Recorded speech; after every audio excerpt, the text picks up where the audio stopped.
Friends, ನಮಸ್ಕಾರ ಎಲ್ಲರೂ ಹೆಂಗದಿರಿ? ಎಲ್ಲರೂ ಆರಾಮದಿರಿ ಅಂತ ಅಂದ್ಕೊಳ್ತೀನಿ. ನಾವು ಆರಾಮದೀವಿ ನೋಡ್ರಿ. ಬರ್ರಿ ವ್ಲಾಗ್ನ ಶುರು ಮಾಡೋಣಂತ.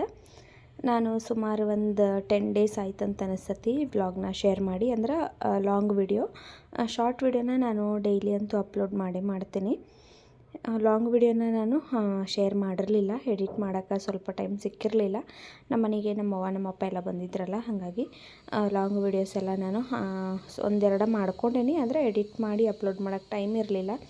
ಶಾರ್ಟ್ ವಿಡಿಯೋ ಆದರೆ ಬೇಗ ಎಡಿಟ್ ಮಾಡಿಬಿಡ್ಬೋದು. ಹಾಗಾಗಿ ನಾನು ಡೈಲಿ ಶಾರ್ಟ್ ವಿಡಿಯೋನ ಪೋಸ್ಟ್ ಮಾಡ್ತಿದ್ನಿ. ಇವತ್ತು ಲಾಂಗ್ ವಿಡಿಯೋನು ಎಡಿಟ್ ಮಾಡಿ ಅಪ್ಲೋಡ್ ಮಾಡಕತ್ತೀನಿ ನೋಡ್ರಿ. ಈ ವ್ಲಾಗ್ ಬಂದು ಥರ್ಸ್ಡೇ ವ್ಲಾಗ್ ನೋಡ್ರಿ. ಇದು ಸಾನ್ವಿದು ಸ್ಕೂಲು ರಿಓಪನ್ ಇತ್ತಲ್ಲ, ಅವತ್ತಿನ ದಿವಸದ ವ್ಲಾಗ್ ಇದು. ಗುರುವಾರ ಆಗಿರೋದ್ರಿಂದ ನಾನು 3 ಗಂಟೆಗೆ ಎದ್ದಿದ್ನಿ. ಎದ್ದು ದೇವ್ರ ಮನೆಯೆಲ್ಲ ಕ್ಲೀನ್ ಮಾಡಿಕೊಂಡು ದೇವ್ರ ಸಾಮಾನೆಲ್ಲ ತೊಳೆದು ಪೂಜೆ ಮಾಡಕತ್ತೀನಿ. ಇದು 4ನೇ ವಾರದ ಪೂಜೆ ಅಂತ ಅನಿಸ್ತತಿ. ನಾನು ಈಗ 2 ವಾರದ್ದು ಪೂಜೆ ವ್ಲಾಗ್ನ ನಾನು ಶೇರ್ ಮಾಡ್ಕೊಂಡೇ ಇಲ್ಲ. 3ನೇ ಪೂಜೆವರೆಗೂ ನಾನು ಶೇರ್ ಮಾಡ್ಕೊಂಡು, ಇದು 4ನೇದು ವಾರದ್ದು. ಇನ್ನು 5ನೇ ವಾರದ್ದು ನಾನು ವಿಡಿಯೋ ಎಲ್ಲ ಏನು ಮಾಡ್ಕೊಂಡಿಲ್ಲ. ಹಂಗೆ ಬೇಗ ಪೂಜೆನ ಮಾಡಿ ಮುಗಿಸೀನಿ. ಯಾಕಂದ್ರೆ ಪ್ರತಿ ಸಾರಿ ವಿಡಿಯೋದೊಳಗೆ ತೋರಿಸಿರ ಮತ್ತು ಅದಕ್ಕೂ ಒಂದಷ್ಟು ಮಂದಿ ಹೇಳ್ತಾರೋ ನೋಡಿ ಬೇಜಾರಾಗತ್ತತ್ರಿ ಅಂತೇಳಿ. ಹಾಗಾಗಿ ನಾನು ಪೂಜೆದ್ದು ಕಂಪ್ಲೀಟ್ ವಿಡಿಯೋ ಎಲ್ಲ ನಾನು 5ನೇ ವಾರದ್ದೇನು ಮಾಡ್ಕೊಳಕ್ಕೆ ಹೋಗಿಲ್ಲ. 4 ವಾರ ಅಷ್ಟು ಮಾಡ್ಕೊಂಡು ಇವತ್ತು ನೋಡ್ರಿ ಎಲ್ಲ ಬೇಗ ಪೂಜೆ ಎಲ್ಲ ಮಾಡಿ ಮುಗಿಸೀನಿ. ಸಾನ್ವಿಯನ್ನು ಇವತ್ತು 5:30ಗೆ ಎದ್ದು ಬಿಟ್ಟಿದ್ಲು. ಆಕೆಯು ಫಸ್ಟ್ ಡೇ ಸ್ಕೂಲ್ ಅಂತಲೇ ಆಕೆಗೂ ಫುಲ್ ಖುಷಿ ಆಗಿಬಿಟ್ಟಿತ್ತು. 5:15ಗೆ ಎದ್ದಿದ್ಲಕ್ಕಿ. ಎದ್ದು ನಾನು ಪೂಜೆ ಮಾಡತ್ತಿದ್ನೆಲ್ಲ, ಬಂದು ನನ್ನ ಬಾಜುಕ ಕೂತಿದ್ಲು. ಅಮ್ಮ ನಾನು ವೀಡಿಯೋ ಮಾಡ್ತೀನಿ ಅಂತೇಳಿ ಆಕಿನ ವೀಡಿಯೋ ಮಾಡಕತ್ತಾಳೆ ನೋಡ್ರಿ. ಪೂಜೆ ಎಲ್ಲ ಒಂದು 6 ಗಂಟೆ ಅನ್ಬಿಡ್ಕ ಪೂಜೆ ಎಲ್ಲ ಮುಗೀತು. ಪೂಜೆ ಎಲ್ಲ ಮುಗಿಸಿ ನಾನು ದಿನ ಏನು ಮಾಡ್ತಿದ್ನಿ ಅಂದರೆ, ಇಷ್ಟು ದಿವಸ ಸ್ಕೂಲ್ ರಜಾ ಇತ್ತು, ನಾನು ಸ್ವಲ್ಪ ಹೊತ್ತು ರೆಸ್ಟ್ ಮಾಡ್ತಿದ್ನಿ. ಅಂದರೆ ಏನು ಕೆಲಸ ಮಾಡೋಕ್ಕೆ ಹೋಗ್ತಿರ್ಲಿಲ್ಲ. ಬೇಗ ಎದ್ದು ನಾನು ಎಲ್ಲ ಕೆಲಸ ಮಾಡ್ತಿರ್ತಿದ್ನೆಲ್ಲ, 3 ಗಂಟೆಗೆ ಹೇಳ್ತಿದ್ನಿ. ಹಾಗಾಗಿ ಒಂದು 7 ಗಂಟೆವರೆಗೂ ಏನು ಕೆಲಸ ಮಾಡ್ತಿರ್ಲಿಲ್ಲ. ನಾನು ಸುಮ್ಮ ಕೂತ್ಕೋತಿದ್ನಿ. ಆದರೆ ಇವತ್ತು ಈಕೆ ಸ್ಕೂಲ್ ಸ್ಟಾರ್ಟ್ ಅಲ್ಲ, ಇವತ್ತು ಸ್ಕೂಲಿಗೆಲ್ಲ ರೆಡಿ ಮಾಡಬೇಕು. ಹಾಗಾಗಿ ಇವತ್ತು ರೆಸ್ಟ್ ಮಾಡುವಂಗೇನು ಇರಲಿಲ್ಲ ನೋಡ್ರಿ. ಹಂಗೆ ಸಾನ್ವಿಗೇನು ಎದ್ದಿದ್ಲು. ಆಕೆಗೆ ಬ್ರಷ್ ಮಾಡಿಸಿ ಸ್ನಾನ ಮಾಡಿಸಿ ಮತ್ತು ಆಕೆಗೆ ನಾಷ್ಟಕ್ಕೆ ಏನು ಕೇಳ್ತಾಳೆ ಅದನ್ನು ಮಾಡಿಕೊಟ್ಟು, ಮತ್ತು ಇವತ್ತು ನಾನು ಆಕೆ ಜೋಡಿ ಸ್ಕೂಲಿಗೆ ಹೋಗಬೇಕಿತ್ತು. ನಾನು ಬೇರೆ ರೆಡಿಯಾಗಿ ಹೋಗಬೇಕಿತ್ತು. ಅದಕ್ಕಾಗಿ ಇವತ್ತು ವಾಪಸ್ ಏನೋ ರೆಸ್ಟ್ ಮಾಡುವಂಗಿರಲಿಲ್ಲ. ಸ್ಕೂಲಿಗೆ ಇವತ್ತು ಫಸ್ಟ್ ಡೇ ಆಗಿರೋದ್ರಿಂದ ಅಕ್ಷರಾಭ್ಯಾಸ ಮತ್ತು ಸರಸ್ವತಿ ಪೂಜೆ ಐತಿ ಸ್ಕೂಲಲ್ಲಿ. ಪೇರೆಂಟ್ಸ್ ಬರ್ಬೇಕಂತ ಹೇಳಿದರು. ನಮ್ಮ ಮನೆಯವ್ರಿಗಂತೂ ಆಗಲ್ಲ ಬರೋಕ್ಕೆ, ಯಾಕಂದ್ರೆ ಅವರು ಕೆಲ್ಸಕ್ಕೆ ಹೋಗ್ಬೇಕಲ್ಲ, ಅಲ್ಲಿ ಎಷ್ಟೊತ್ತಾಗ್ತದೆ ಏನೋ ಗೊತ್ತಿಲ್ಲ. ಅದಕ್ಕಾಗಿ ನೀವು ಒಬ್ಬಾಕೆ ಹೋಗಿ ಬಾ, ನಾನು ಬರೋದಿಲ್ಲ ಅಂತ ಹೇಳಿದ್ರು ಅವರು. ಸರಿ ಆಯ್ತು ಅಂಥೇಳಿ ನಾನು ಒಬ್ಬಾಕಿನ ಹೊಂಟಿದ್ದು ನೋಡ್ರಿ. ಇವತ್ತು ಇವರಿಗೆ ನಾವು KG ಅಡ್ಮಿಷನ್ ಮಾಡಿದ್ದೀವಲ್ಲ ನರ್ಸರಿಗೆ, ಆವಾಗ ಅವರು ಪೂಜೆ ಎಲ್ಲ ಏನು ಮಾಡಿರಲಿಲ್ಲ, ಅಕ್ಷರಾಭ್ಯಾಸದ ಏನು ಮಾಡಿರಲಿಲ್ಲ. ಆದರೆ ಈ ವರ್ಷ ಫಸ್ಟ್ ಟೈಮ್ ಅಕ್ಷರಾಭ್ಯಾಸ ಎಲ್ಲ ಮಾಡೋಕ್ಕೆ ಇಟ್ಕೊಂಡಿದ್ರು. ಹಾಗಾಗಿ ಮಿಸ್ ಮಾಡ್ದೆ ಹೋಗ್ಬೇಕಂತ ಅಂದ್ಕೊಂಡ್ಬಿಟ್ಟಿದ್ದು ನಾನು. ಯಾಕಂದ್ರೆ ಅಕ್ಷರಾಭ್ಯಾಸ ಮಕ್ಕಳಿಗೆ ಮಾಡಿಸಿರು ಒಳ್ಳೆಯದು ಫಸ್ಟ್ ಟೈಮ್ ಬರೆಯುವಾಗ. ಆದರೆ ಆವಾಗ ಮಾಡ್ಸೋಕ್ಕಾಗಿರಲಿಲ್ಲ. ಇವಾಗಾದರೂ ಹೆಂಗೋ ಪೂಜೆ ಇಟ್ಕೊಂಡಾರಲ್ಲ ಸ್ಕೂಲ್ ಒಳಗೆ, ಹೋಗಬೇಕಂತೇಳಿ ನಾನು ಇವತ್ತು ಎಲ್ಲ ಬೇಗ ಎಲ್ಲ ಕೆಲಸನ ಮುಗಿಸ್ಕೊಳಕತ್ತಿದ್ನಿ. ಪೂಜೆ ಅಂತೂ 6 ಗಂಟೆ ಆಗ್ಬಿಡ್ಕ ನೋಡ್ರಿ, ಮುಗಿಸ್ಬಿಟ್ಟಿರ್ತಾನೆ ನಾನು. ಇನ್ನು ಮುಂಚೆ ನಾನು ಎಲ್ಲ ಕಸ ಗುಡಿಸಿ ಒರೆಸಿ ಸ್ನಾನ ಪೂಜೆ ಎಲ್ಲ ಮುಗಿದಿರ್ತೈತಲ್ಲ, ಆಮೇಲೆ ಬರೀ ನಾಷ್ಟ ಮಾಡೋದು ಅಂತ ಕೆಲಸ ಇರ್ತೈತಿ. ಸಾನ್ವಿಗಷ್ಟ ಸ್ನಾನ ಮಾಡಿಸಿ ನಾಷ್ಟ ಮಾಡಿ ಇನ್ನು ಸ್ಕೂಲಿಗೆ ಹೋಗಿ ಬರ್ಬೇಕು ನಾವು ನೋಡ್ರಿ. ಪೂಜೆನ ಕಂಪ್ಲೀಟಾಗಿ ಎಲ್ಲ ಮಾಡಿ ಮುಗಿಸಿದನಿ. ಡೀಟೇಲಾಗಿ ಬೇಕಂದ್ರೆ ಫಸ್ಟ್ ವಿಡಿಯೋ ನಾನು ಅಪ್ಲೋಡ್ ಮಾಡಿದ್ದೀನಿ, ಹೊಸಬರು ನೋಡೋರು ಅದನ್ನು ಚೆಕ್ ಮಾಡ್ಬೋದು. ಹಂಗೆ ನಾಷ್ಟಕ್ಕೆ ಇವತ್ತು ಶಾವಿಗೆ ಉಪ್ಪಿಟ್ಟು ಮಾಡತ್ತಿದ್ನಿ ಸಾನ್ವಿಗೆ ಮತ್ತು ನಮ್ಮ ಮನೆಯವ್ರಿಬ್ಬರಿಗೆ ಎಲ್ಲ. ನಾನಂತೂ ಉಪವಾಸ, ನಾಷ್ಟದ ಏನು ಮಾಡೋದಿಲ್ಲ, ನಾನು ಬರೀ ಚಹಾ ಅಷ್ಟೇ ಕುಡ್ದಿರ್ತೀನಿ. ಹಾಗಾಗಿ ಅವರಿಬ್ಬರಿಗೆ ಸ್ವಲ್ಪನ ಶಾವಿಗೆ ಉಪ್ಪಿಟ್ಟು ಮಾಡತ್ತಿದ್ನಿ. ಮಾಡಿ ಏಕೆ ಸ್ನ್ಯಾಕ್ಸ್ ಬಾಕ್ಸು ರೆಡಿ ಮಾಡಕತ್ತಿದ್ದು ನಾನು. ಅಂದ್ರೆ ಅವ್ರು ಇವತ್ತು ಪೂಜೆ ಮಾಡಿ ಮನೆಗೆ ಹೋಗೋದಂತ ಹೇಳಿದ್ರು. ಆದರೂ ಇರ್ಲೆಕ್ಕ ಅಂಥೇಳಿ ನಾನು ಬಾಕ್ಸ್ ರೆಡಿ ಮಾಡಕತ್ತಿದ್ನಿ. ಲೇಟ್ ಅದು ಆದ್ರೆ ಅಲ್ಲೇ ತಿನ್ನಕ್ಕೆ ಕೊಡ್ಬೋದು ಅಂಥೇಳಿ ಬಿಸ್ಕೆಟು, ಡ್ರೈ ಫ್ರೂಟ್ಸು, ಆ್ಯಪಲ್ಲು, ಆಮೇಲೆ ನೀನು ಸ್ವಲ್ಪ ಅಂಗಡಿಗೆ ಹೋದಾಗ ಒಂದಷ್ಟೆಲ್ಲ ಸ್ನ್ಯಾಕ್ಸ್ ತೊಗೊಂಡು ಬಂದಿದ್ಲಲ್ಲ, ಅವನನ್ನು ಎಲ್ಲ ಹಾಕಿ ಸ್ನ್ಯಾಕ್ಸ್ ಬಾಕ್ಸನ್ನು ನಾನು ರೆಡಿ ಮಾಡೀನಿ. ಇನ್ನು ನಾವು ರೆಡಿಯಾಗಿ ಸ್ಕೂಲಿಗೆ ಹೋಗಬೇಕು. ಇವತ್ತು ಅಂದರೆ ಥರ್ಸ್ಡೇ ಫ್ರೈಡೇ 2 ದಿವಸ 11 o'clockವರೆಗೂ ಅಷ್ಟೇ ಅಂತ ಹೇಳಿದ್ರು ಅವರು. ಮಂಡೆಯಿಂದ 1 o'clockವರೆಗೂ ಇರ್ತೈತಿ ಸ್ಕೂಲ. ಈಗ 2 ದಿವಸ ಮಾತ್ರ ಸಣ್ಣ ಮಕ್ಕಳು ಬರ್ತಾವಲ್ಲ, ಅವು ಸಣ್ಣ ಹುಡುಗರೆಲ್ಲ ಅಳ್ತಾವಂತೇಳಿ 11 o'clockಗೆ ಬಿಡ್ತಾವಂತೇಳಿದರು. ಮಂಡೆಯಿಂದ ಇವ್ರಿಗೆ 1 o'clockವರೆಗೂ ಐತೆ ನೋಡ್ರಿ. ಇವಾಗ ರೆಡಿಯಾಗಿ ಸ್ಕೂಲಿಗೆ ಹೊಂಟೇವಿ.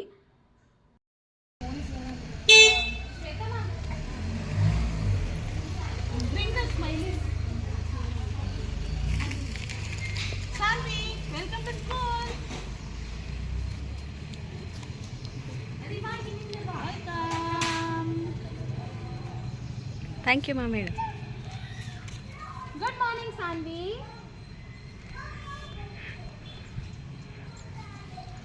Sunny, say good morning. Say good morning. Welcome. Welcome. Come. Again, come. Again. Again. Good morning.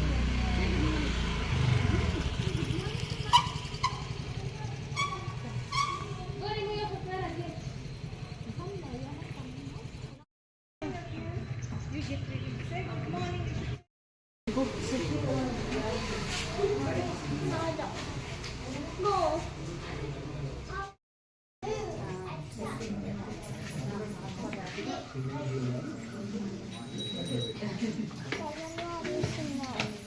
ಹೌದು, ನಂದು ಆಗಿದೆ.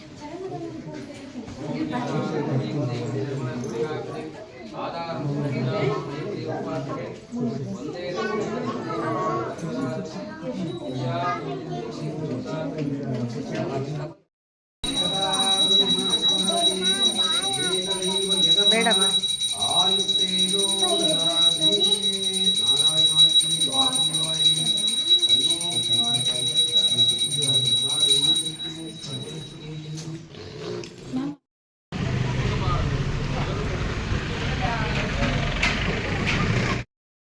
ಫ್ರೆಂಡ್ಸ್, ಇವಾಗ ಸ್ಕೂಲಿಂದ ಬಂದೀವಿ ನೋಡ್ರಿ. ಬಂದು ಒಂದು ಸ್ವಲ್ಪ ಹೊತ್ತು ರೆಸ್ಟ್ ಮಾಡಿದ್ದೀವಿ. ಈಗ ಅಡುಗೆ ಕೆಲಸನೂ ಶುರು ಮಾಡಬೇಕು. Time already 12 ಆಗಿಬಿಟ್ಟತಿ. ಈಗ ನಮ್ಮ ಮನೆಯವರು ಮಧ್ಯಾಹ್ನ ಊಟಕ್ಕೆ ಬರ್ತಾರೋ. ನಾನಂತೂ ಉಪವಾಸ. ಇವತ್ತು ಅವರಿಗೆ ಬರೀ ಅನ್ನ ಮತ್ತು ನುಗ್ಗೆಕಾಯಿ ಸಾರು ಮಾಡ್ತೀನಿ ಅಷ್ಟೇ. ರಾತ್ರಿಗೆ ರೊಟ್ಟಿ ಮಾಡ್ತೀನಿ. ಇವತ್ತು ಸ್ಕೂಲ್ದಾಗೆಲ್ಲ ಪೂಜೆ ಎಲ್ಲ ಚಲೋ ಮಾಡ್ಯಾರ ನೋಡ್ರಿ. ನನಗಂತೂ ಇಷ್ಟ ಆಯಿತು. ಫಸ್ಟ್ ಇಯರ್ ಅಕ್ಷರಾಭ್ಯಾಸ ಮಾಡಿಸ್ಬೇಕಿತ್ತು, ಕರೆ ಅವಾಗ ಅವ್ರು ಮಾಡಿರಲಿಲ್ಲ. ಈ ವರ್ಷ ಮಾಡ್ಯಾರ ನೋಡ್ರಿ. ನನಗಂತೂ ಖುಷಿ ಆಯಿತು. ನಾವಂತೂ ದೇವಸ್ಥಾನಕ್ಕೆ ಹೋಗಿ ಮಾಡ್ಸೋಕ್ಕಾಗಿರಲಿಲ್ಲ. ಇವಾಗ ಇಲ್ಲಿ ಮಾಡಿಸಿರಲ್ಲ, ಏನೋ ಒಂಥರ ಖುಷಿ ಅನ್ನಿಸ್ತು. ಚಲೋ ಮಾಡ್ಯಾರ ಪೂಜೆದು ಎಲ್ಲ. ನಾವು ಅಕ್ಷರಾಭ್ಯಾಸ ಮಾಡಿಸುವಾಗ ನಾವು ವಿಡಿಯೋ ಮಾಡ್ಕೋಬೇಕಂತಂದ್ರೆ ಅಲ್ಲಿ ವಿಡಿಯೋ ಮಾಡೋರು ಯಾರು ಇರಲಿಲ್ಲ. ನೋಡೋಣ ಅಂತ ಅವ್ರು ಏನಾದರೂ ವಿಡಿಯೋ ಸೆಂಡ್ ಮಾಡಿರಂದ್ರೆ ನಾನು ಆ ಕ್ಲಿಪ್ಪಿಂಗ್ನು ಆ್ಯಡ್ ಮಾಡ್ತೀನಿ. ಆದ್ರೆ ನಾನು ಎಷ್ಟು ವೀಡಿಯೋಸ್ ಮಾಡ್ಕೊಂಬಂದಿನಲ್ಲ ಅಷ್ಟ ನೋಡ್ರಿ. ಇನ್ನು ಅಲ್ಲೆಲ್ಲ ಪೂಜೆ ಚೆಂದ ಮಾಡಿರೋ, ಕರೆ ವಿಡಿಯೋ ಮಾಡೋರು ಯಾರು ಇರೋಕ್ಕಿಲ್ಲ. ನಾನು ಸ್ವಲ್ಪ ಅಲ್ಲಲ್ಲೇ ಸ್ವಲ್ಪ ಕ್ಲಿಪ್ಪಿಂಗ್ನ ತೊಗೊಂಡೆ ಅಷ್ಟೆ. ಪುಳಿಯೋಗರೆ ಕೊಟ್ಟರು ಪ್ರಸಾದ, ಆಮೇಲೆ ಧಾರವಾಡ ಪೇಡ ಕೊಟ್ಟರು. ನಾನು ಉಪವಾಸ ಅಂತೇಳಿ ತಿನ್ನಲಿಲ್ಲ ಪ್ರಸಾದ. ತೊಗೊಂಡು ಬನ್ನಿ, ನಮ್ಮ ಮನೆಯವ್ರು ತಿಂದು ಹೋದರು. ಸಾನ್ವಿ ಹಂಗೆ ಇಟ್ಕೊಂಡಾಳ ಮಧ್ಯಾಹ್ನ ತಿಂತೀನ ಅಂತೇಳಿ. ಆಕಿನ ತಿಂದಿಲ್ಲ ಪುಳಿಯೋಗರೆ ಪ್ರಸಾದ.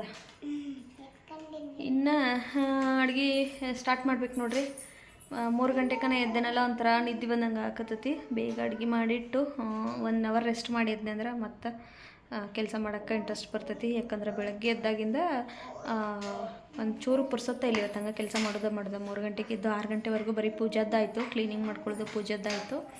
ಆಮೇಲಿಂದ ನಾಷ್ಟ ಮಾಡೋದು, ಆಮೇಲೆ ಸಾನ್ವಿಗೆ ಸ್ನಾನ ಮಾಡಿಸಿ ರೆಡಿ ಮಾಡಿಸೋದು. ಇಷ್ಟು ದಿವಸ ಆದರೆ ಸ್ಕೂಲ್ ರಜೆ ಇತ್ತು.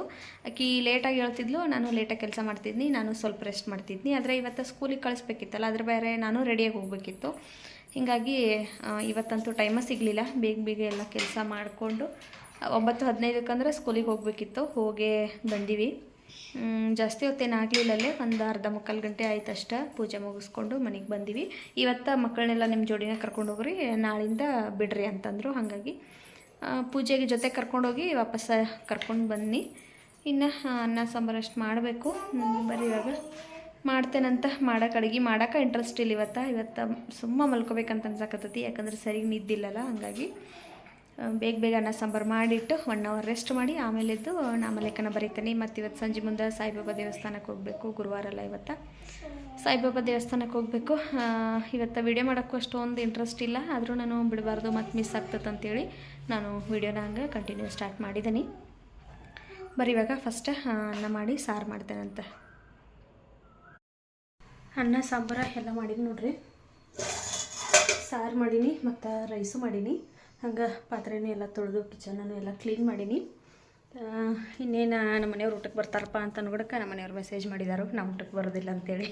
ನನಗಂತೂ ಫುಲ್ ಸೆಟ್ ಬರತ್ತಿತ್ತು. ಯಾಕಂದ್ರೆ ನಾನು ರೆಸ್ಟ್ ಮಾಡಬೇಕು ಅಂಥೇಳಿ ಅಂದ್ಕೊಂಡು ಕರೆ ಊಟಕ್ಕೆ ಬರ್ತಾರಲ್ಲ ಅಂಥೇಳಿ ಇಷ್ಟು ಬೇಸರ ಆದ್ರೂ ಹೋಗಿ ಅಡುಗೆ ಮಾಡೀನಿ. ಕರೆ ಅವ್ರು ನೋಡ್ರೆ ಬರೋದಿಲ್ಲ ಊಟಕ್ಕೆ ಅಂತಂದರು. ಇನ್ನೊಂದು ಉಪವಾಸ, ಊಟ ಮಾಡೋಂಗಿಲ್ಲ. ಸಾನ್ವಿಯನ್ನು ಬೆಳಗ್ಗೆ ಶಾವಿಗೆ ಉಪ್ಪಿಟ್ಟಿತ್ತು, ಅದನ್ನು ತಿಂದ ನೋಡ್ರಿ. ಅಕ್ಕಿಯು ಮಲ್ಕೊಂಡ್ಲು. ಯಾಕಂದ್ರೆ ಅಕ್ಕಿ ಇವತ್ತು 5:30ಗೆ ಎದ್ದಿದ್ಲು. ಆಕಿನೂ ಮಲ್ಕೊಂಡ್ಲು. ಇನ್ನು ಅನ್ನ ಸಾಂಬಾರು ರಾತ್ರಿಗೆ ಆಗಿಬಿಡ್ತೈತಿ. ರಾತ್ರಿಗೇನು ಮಾಡೋಕ್ಕೆ ಹೋಗೋದಿಲ್ಲ. ರೊಟ್ಟಿ ಪುಂಡಿ ಪಲ್ಯ ಮಾಡ್ಬೇಕಂತ ಅಂದ್ಕೊಂಡಿದ್ನಿ. ರಾತ್ರಿ ಮಾಡಂಗಿಲ್ಲ ನೋಡ್ರಿ, ಇದು ಅನ್ನ ಸಾಂಬಾರನ್ನ ಹಂಗೆ ಇರ್ತದಲ್ಲ. ಸಂಜೆಕನ ಏನರ ಬಜ್ಜಿ ಗಿಜ್ಜಿ ಮಾಡಿ ಅನ್ನ ಸಾಂಬಾರನ್ನೇ ಖಾಲಿ ಮಾಡಿಬಿಡ್ತೀವಿ. ನನಗಂತೂ ಇವತ್ತು ಫುಲ್ಲು ಬೇಜಾರಾಯ್ತು ನೋಡ್ರಿ. ನಾನು ಫುಲ್ ಸಾಕಾಗಿ ತಲೆನೂ ಬಂದಿತ್ತು, ಮಲ್ಕೊಂಡ್ರೆ ಸಾಕು ಅನ್ಸಾಕತ್ತಿತ್ತು. ಖರೆ ಏನು ಬರ್ತಾರಂತೇಳಿ ನಾನು ಹಂಗೆ ಬೇಗ ಅಡುಗೆ ಮಾಡೀನಿ. ಖರೆ ಅವ್ರು ಈಗ ಒಂದು 5 ನಿಮಿಷ ಆಯ್ತು ನೋಡ್ರಿ ಮೆಸೇಜ್ ಮಾಡಿದ್ದಾರೆ, ನಾನು ಊಟಕ್ಕೆ ಬರೋದಿಲ್ಲ ಅಂತೇಳಿ. ಬೆಳಗ್ಗೆ ಹೋಗ್ಬೇಕಾದ್ರೆ 2-3 ಸರಿ ಕೇಳಿದ್ದೇನೆ, ಊಟಕ್ಕೆ ಬರ್ತೀರಿ ಅಂತೇಳಿ. ಹ್ಞೂ ಬರ್ತೇನೆ ಅಂತಂದರು. ಇವಾಗ ನೋಡ್ರೆ ಬರೋದಿಲ್ಲ ಅಂತ ಅನ್ನತ್ತಾರೆ. ಯಾವಾಗಲೂ ಹಿಂಗೆ ನಾನು ಏನು ಅಡುಗೆ ಮಾಡಿರೋದಿಲ್ಲಲ್ಲ, ಅವಾಗ ಬೇಗ ಬಂದುಬಿಡ್ತಾರೋ. ನಾನು ಅಡುಗೆ ಮಾಡಿದಾಗ ಬರೋದೇನೇ ಇಲ್ಲ, ಪ್ರತಿ ಸರಿನೂ ಹಿಂಗೆ ಮಾಡ್ತಾರೋ. ಇರ್ಲಕ್ಕ ಸಂಜೆ ಮುಂದೆ ಕೆಲಸ ಮಾಡೋದು ತಪ್ಪಿತು. ಇವಾಗ ಹೆಂಗೂ ಮಾಡಿನೆಲ್ಲ ಕೆಲಸ ಮಾಡೋದು ತಪ್ಪಿತು. ಈಗ 1:40 ಆಗೈತಿ ಟೈಮ. ಇವಾಗ 1 ಅವರ್ ಮಲ್ಕೊಂಡಿದ್ದು ಬೇಗ ಒಂದು ವಿಡಿಯೋ ಎಡಿಟ್ ಮಾಡಿ ಹಾಕಬೇಕು. ಇವತ್ತಿನ ವಿಡಿಯೋ ಅಪ್ಲೋಡ್ ಮಾಡಿಲ್ಲ ನೋಡ್ರಿ. ಈಗಂತೂ ಒಂದು ವಾರದಿಂದ ನಾನು ಬೇಗನೆ ವಿಡಿಯೋ ಅಪ್ಲೋಡ್ ಮಾಡಿರ್ತೀನಿ. ಇವತ್ತು ಸ್ವಲ್ಪ ಲೇಟಾಗಿ ಅಪ್ಲೋಡ್ ಮಾಡ್ತೀನಿ, ಮಿಸ್ ಮಾಡೋಂಗಿಲ್ಲ. ರಾತ್ರಿ ಆದರೂ ಆಯ್ತು ವಿಡಿಯೋ ಎಡಿಟ್ ಮಾಡಿ ಅಪ್ಲೋಡ್ ಮಾಡ್ತೀನಿ. ಇವಾಗ 1 ಅವರ್ ರೆಸ್ಟ್ ಮಾಡಿ ಮತ್ತು ಈ ವಿಡಿಯೋನ ನಾನು ಸಂಜೆ ಮುಂದೆ ಕಂಟಿನ್ಯೂ ಮಾಡ್ತೇನಂತೆ. ಮಧ್ಯಾಹ್ನ ಒಂದು ಸ್ವಲ್ಪ ಹೊತ್ತು ಮಲ್ಕೊಂಡಿದ್ದು, ಸಂಜೆ ಮುಂದೆಲ್ಲ ಕಸ ಎಲ್ಲ ಗುಡಿಸಿ ದೇವಸ್ಥಾನಕ್ಕೆ ಹೋಗ್ಬೇಕಂತೇಳಿ ಅಂದ್ಕೊಳಕತ್ತಿದ್ದೆ. ಮೇಲ್ಗಡೆ ಮನೆ ಆಂಟಿ ಬಂದರು, ಹಾಗಾಗಿ ಅವ್ರ ಜೋಡಿ ಸ್ವಲ್ಪ ಹೊತ್ತು ಕೂತ್ಕೊಂಡಿದ್ದು ನೋಡ್ರಿ. ಅವರು ಯಾವಾಗಲೂ ಬರೋದಿಲ್ಲ, ರೇರ ಬರೋದು, ವಾರದಲ್ಲಿ 1 ಸರಿ 2 ಸರಿ ಬಂದರೆ ಹೆಚ್ಚ. ಹಾಗಾಗಿ ಅವ್ರು ಬಂದಾಗ ನಾನು ಕೂತ್ಕೊಂಡು ಬಿಟ್ಟಿರ್ತೀನಿ. ದೇವಸ್ಥಾನಕ್ಕೆ ಆಮೇಲೆ ಹೋದ್ರಾತಂತೇಳಿ ಅವ್ರ ಜೊತೆ ಒಂದು ಸ್ವಲ್ಪ ಹೊತ್ತು ಮಾತಾಡಿ ಇನ್ನು ರೆಡಿಯಾಗಿ ನಾವು ದೇವಸ್ಥಾನಕ್ಕೆ ಹೋಗಬೇಕು. ಆಲ್ರೆಡಿ ನಾನು ಕಸ ಎಲ್ಲ ಗುಡಿಸಿದ್ನಿ. ಸಾನ್ವಿಗೆ ಮುಖ ತೊಳ್ಕೊಂಡು ಬಾ ಅಂತೇಳಿದ್ನಿ. ಆಕೆ ಮುಖ ತೊಳ್ಕೊಂಡು ಬಂದಳು. ಆಕೆಗೂ ರೆಡಿ ಮಾಡಿ ನಾ ರೆಡಿಯಾಗಿ ಇವಾಗ ದೇವಸ್ಥಾನಕ್ಕೆ ಹೊಂಟೇವು ನೋಡ್ರಿ. ಸ್ನಿಗ್ಧಾನೂ ಕರ್ಕೊಂಡು ಹೊಂಟೇವಿ ಇವತ್ತು. ಇನ್ನು ಈ ವಿಡಿಯೋನ ನಾನು ಇಲ್ಲಿಗೆ ಮುಗಿಸಾಕತ್ತೀನಿ. ವಿಡಿಯೋ ಇಷ್ಟ ಆದ್ರೆ ಒಂದು ಲೈಕ್ ಮಾಡಿರಿ. ಮತ್ತೆ ಸಿಗ್ತೀನಿ ಮುಂದಿನ ವಿಡಿಯೋದಲ್ಲಿ. ಅಲ್ಲಿವರೆಗೂ ಬಾಯ್.